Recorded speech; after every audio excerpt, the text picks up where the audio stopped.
दिल्ली की गद्दी पर बैठा था एक ऐसा शासक जिसने साम्राज्य को लोहे की मुट्ठी में कसा।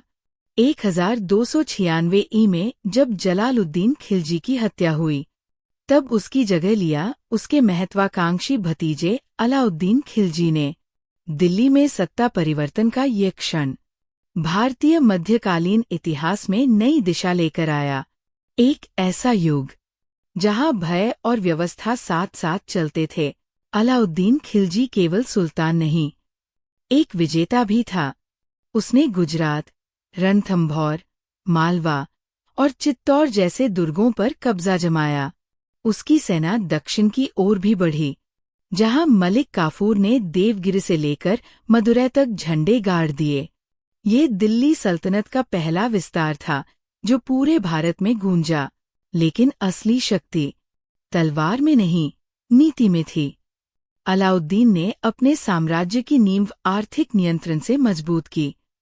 उसने अनाज, कपड़ा और अनाज भंडारण की कीमतें तय की।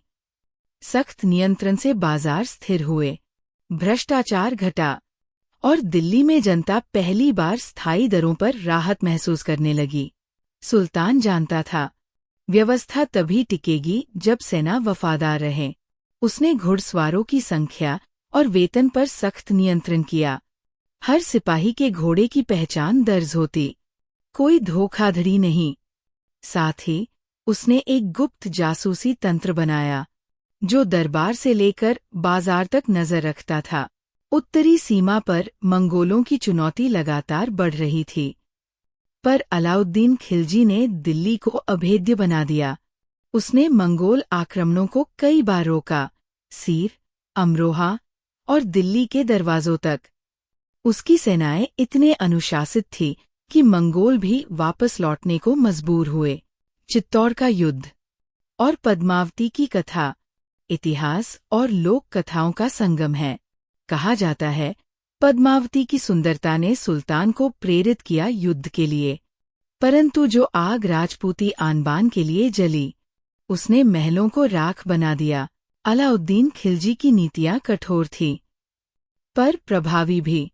उसने दिल्ली को अनुशासन, सुरक्षा और शक्ति का प्रतीक बनाया। उसका शासन भले ही लोहे जैसा था, लेकिन उसने सल्तनत को संगठित रूप दिया। आज भी उसका नाम इतिहास में आयरन सुल्तान के रूप में दर्ज है। हमने देखा कैसे अलाउद्दीन खिलजी ने शासन, सेना और अर्थव्यवस्था तीनों पर अपनी मुट्ठी कसी। उसकी नीतियों ने दिल्ली सल्तनत को नया रूप दिया। अगले भाग में हम देखेंगे Tughlaq dynasty, the experiments of Mohammad bin Tughlaq, जहां बुद्धिमत्ता और असफलता एक ही ताज में बंधे थे।